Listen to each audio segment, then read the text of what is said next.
Well, eventually there will be more students for all of us to handle. As long as Austin is turning away only 1,000 or so a year, those students will be distributed over all the schools of Texas and even outside of Texas. So I wouldn't expect more than just a few hundred to come to Arlington.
I believe that it is unlawful to do work and use county funds and materials and labor and equipment on what is considered private property.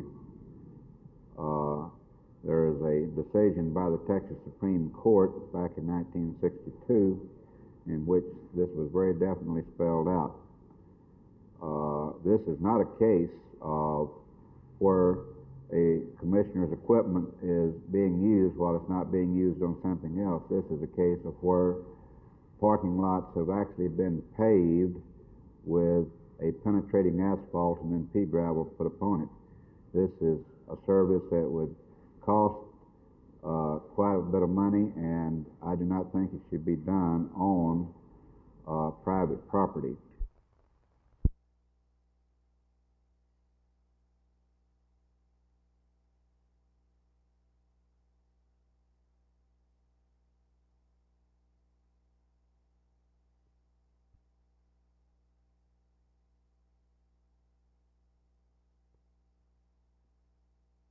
We've had killings of police officers. We've had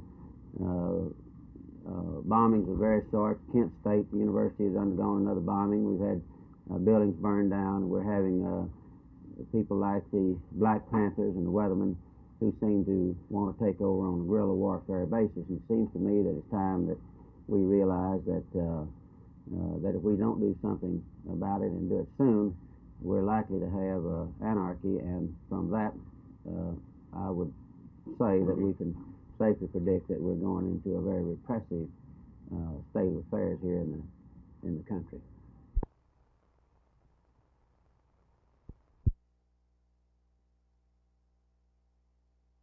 At this point, we say it is possible through plurality to win elections with 38% of the vote when you have two candidates, as we do for the United States Senate, who represent exactly the same position.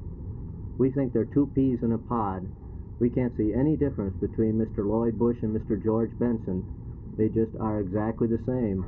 Their stance is the same. They fight each other over which one is more conservative. As long as we have this sort of candidacy coming forth into our communities, then we say there's a place for the people, the disenfranchised voters of any state, to have their own type of candidates.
Know that, in just a class sense, there are people who can believe that a fellow has almost an inherent right, to beat up his wife, and it depends on, what perspective do you want to prevail.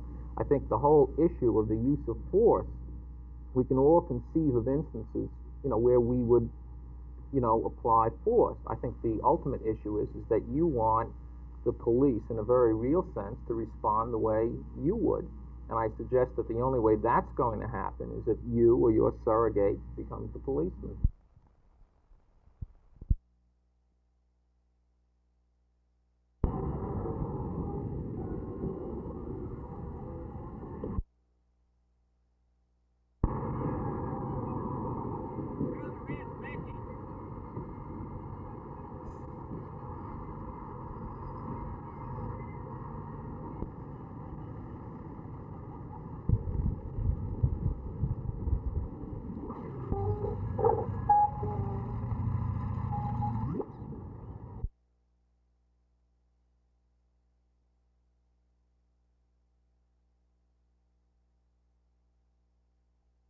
Personally, I say we've had enough, and the defiant, militant factions among us must be made to know that the great middle majority has no more patience for them, and that we will back to the hilt the actions of our enforcement agencies and our courts in slapping them so far back in jail that they will have plenty of time to read the history books and learn that this country was founded to guarantee its citizens protection from terroristic tactics and with protection against these trigger-happy punks who are trying to tear us down.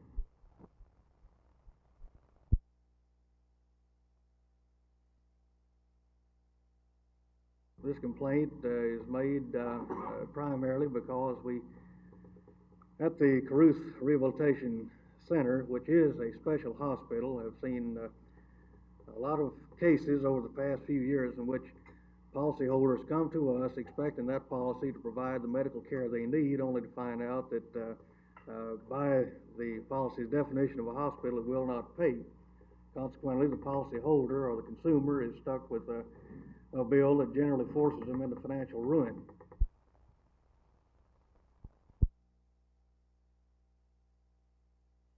I think that for too long we've made believe that the police are purely a ministerial function, which is to say that cops just follow rules. And in my experience, that's just not the case. It's who the policeman is, and literally in a socioeconomic sense, the perspective that he brings to that job. And I'm not talking about just even a crime situation. It can be even just a family fight. It's his view of the world in terms of what will happen.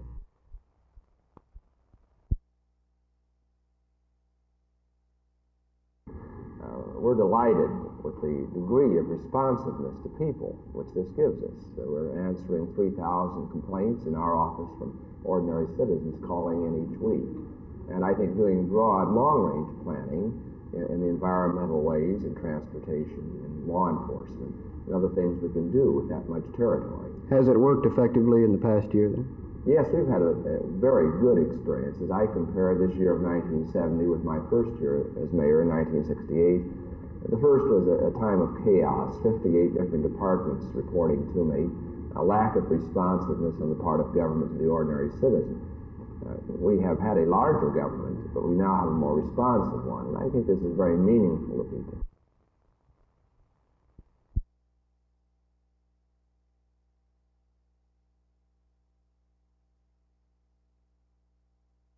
Well, of course, I haven't kowtowed to Mr. Benson since I've been on the court. I've tried to make him run that place like a business, and I think it has been personally aimed at me, this little vendetta he's got going on, because as late as today, one of the other commissioners told me that yesterday he talked to Mr. Benson and told him why I always help these civic organizations. And Mr. Benson says, "Oh, that's all right.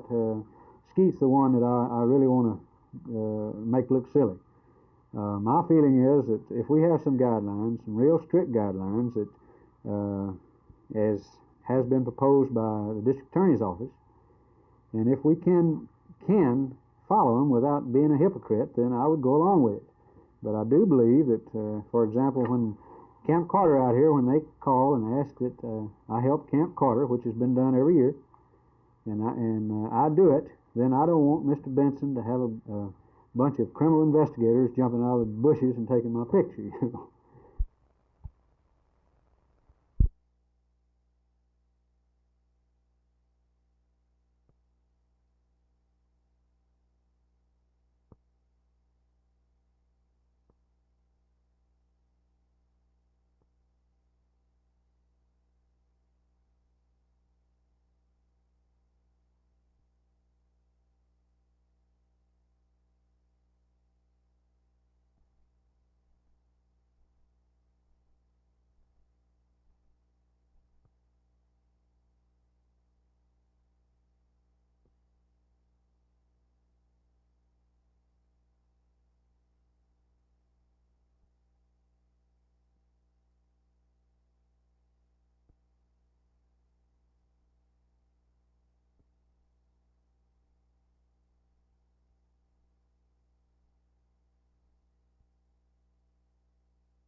These lights are even hotter.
are several committees that will look at all the aspects of legislation that would affect the league. Perhaps the one that they will spend most time on is on one of the Senate bills passed late in the last session, which deals with lobbying by institutions of a nonprofit nature. Our lawyers don't understand exactly what that bill means. According to that particular bill, it might cause an organization engaged in such an activity to lose its nonprofit status, and it might be possible for cities who contribute to be sued by citizens.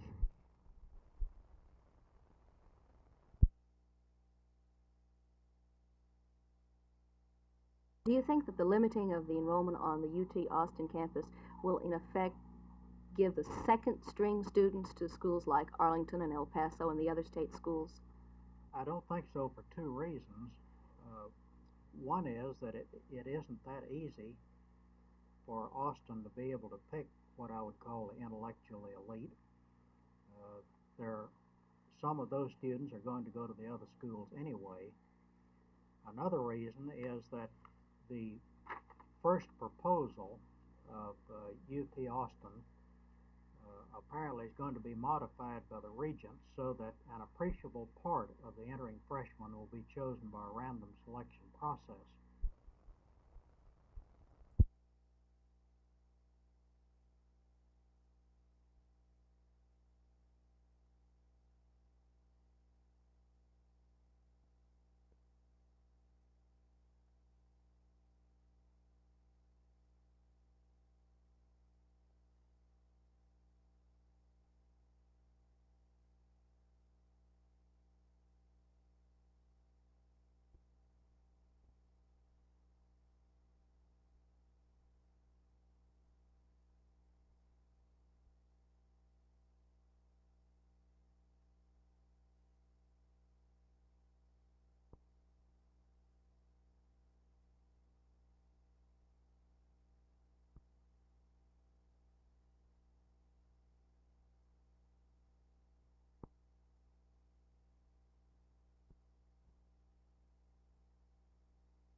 The controversy all began when several Mexican Americans were subpoenaed to appear here in Judge Gordon Gray's court last Friday. They were called to support the contention by attorneys Joe Shannon and Joe Shannon Sr. that Mexican Americans have been discriminated against in the selection of Tarrant County grand juries. Attorneys Shannon Jr. and Sr. attempted to have charges of murder against their two clients handed down by the grand jury quashed because of the alleged discrimination. The motion to quash was denied by Judge Gray. In the courtroom, there was some apprehension about possible trouble as extra police officers were on duty about the room. A spokeswoman for the Mexican American Concerned Citizens Group, Mrs. Rachel Ramirez Johnson, said yesterday the Mexican American community was shocked to learn that the entire police department was alerted to possible trouble in the court. Attorney Joe Shannon Jr. was asked today about the chances of only 5 persons with Mexican-American surnames serving on the grand jury on a supposedly random selection basis. Well, according to the testimony in the hearing we had the other day, the chances of as few as 6 or 5 showing up on grand juries out of the last 23 years, which is some 1,104 grand jurors, the chances are something less than 1 out of 100,000, according to the statistician that testified. Do you believe this shows discrimination? Well, I think it tends to be some evidence of it, yes. And I think especially since the fact that the chances of no persons with Spanish surnames showing up as jury commissioners in Tarrant County out of some 355 that we've had in the last 22 years, the chances being something like 2 out of 1,000,000. In an effort to get both sides of the story, Channel 8 News contacted Judge Gordon Gray. He refused to be interviewed. Jim Green, Channel 8 News on the Move, Fort Worth.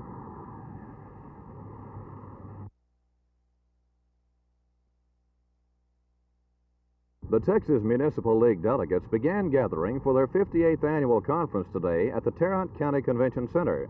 The League is expecting about 2,500 delegates for the three-day affair. The conference will include mayors, city councilmen and commissioners, managers, and other city officials from across the state. It will feature speakers and panelists on current urban problems. Also, a comprehensive legislative policy pertaining to municipal affairs will be developed by the Board of Directors and the delegates during the conference. Today, we talked with J. Eric Johnson, Mayor of Dallas, and the current president of the Texas Municipal League.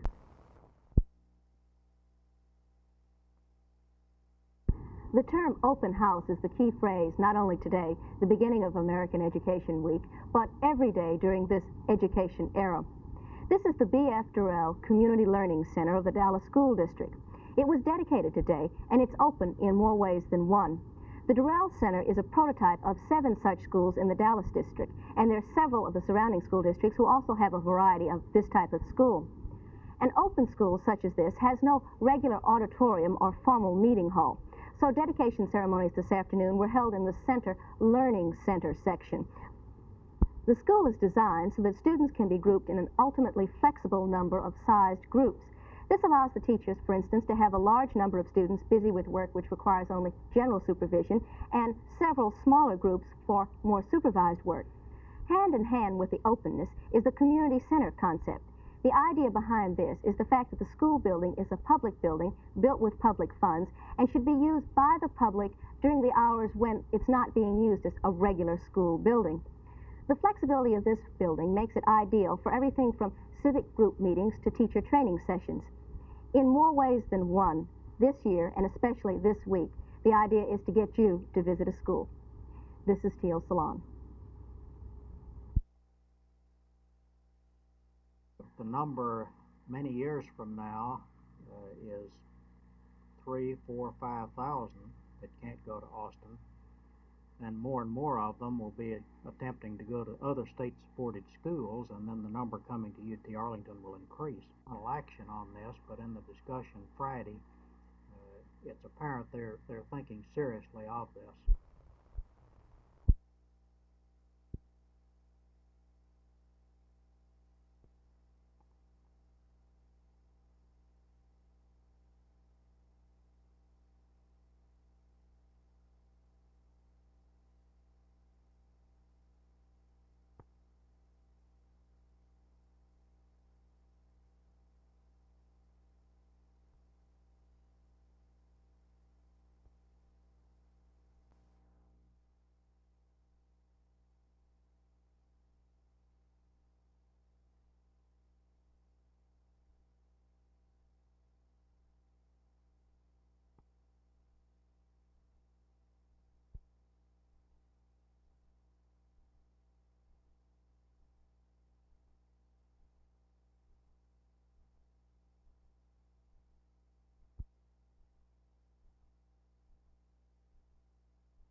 I feel as though the raids that were held in the last week will have a tremendous effect on the youth of our city.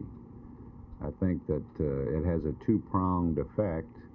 First of all, that it's going to eliminate some of the sources of the drugs that our teenagers are being able to find. And secondly, I feel as though this is going to be a deterrent factor in a child first starting the use of drugs. Mr. Reed, is there a chance that a student who is a user of drugs, is there a chance that he will either be impressed or scared enough by this news story tonight to stop?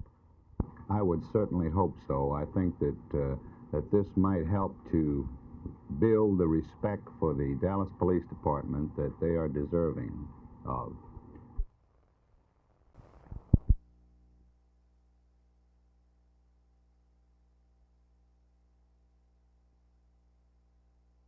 These people were for illegal sale of either narcotic or a dangerous drug, the majority being illegal sale of heroin. This was a effort after we had undercover men working in the undercover capacity for approximately 4 months. Sergeant, did any of these people try to avoid arrest? Best of my knowledge, there was just a token resistance. 3 people, I think, tried to run from their officers. There were really no scuffles or fights or something. They just tried to run from them. None of these suspects then would be classed as armed and dangerous? Well, I believe there were some weapons confiscated in some of the places that we made arrests on.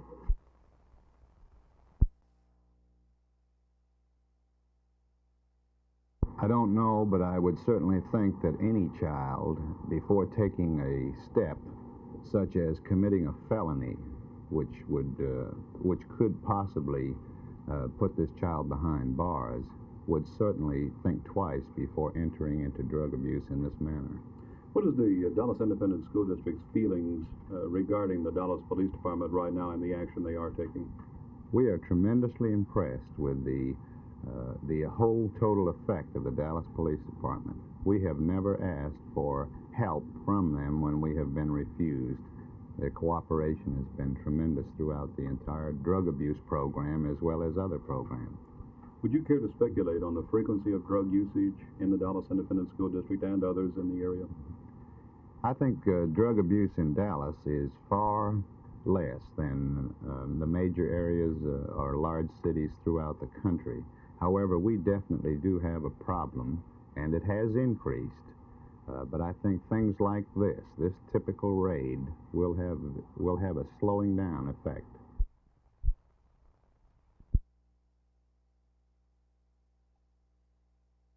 On October 23, 1970, a group of Mexican-American professional people were subpoenaed to appear in Judge Gordon Gray's court to testify that Mexican-Americans constitute a distinct ethnic group and class of people.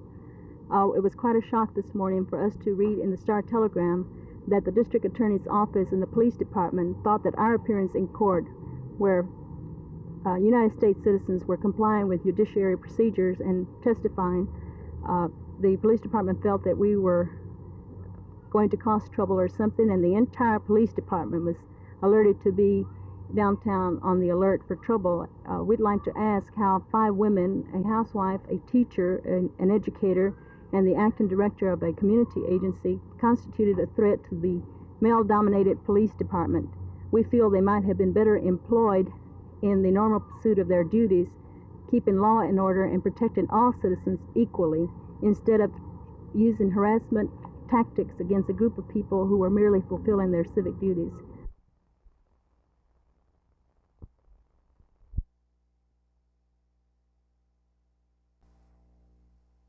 This alternative solution to selling bonds will lessen the tax burden on the citizens of Dallas by a minimum of $1/4 to 1/3 of $1 million and up to $1 million per year. This modified plan is very similar to what the federal government is presently doing in many of its operations.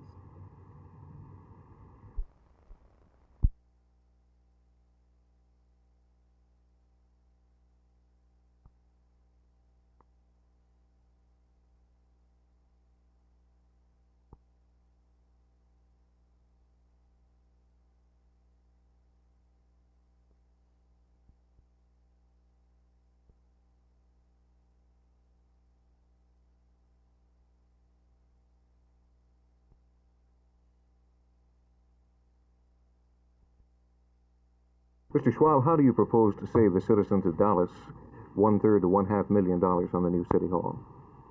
In a sense, the city is planning on buying the land and the building, and by so doing, picking up an extra tax burden and a liability by selling bonds.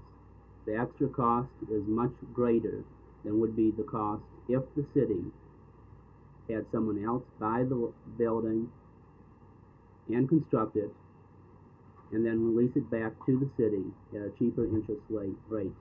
On what precedent is that set out? The president has been in the postal system in the United States. Most post offices are not owned by the government, they are leased.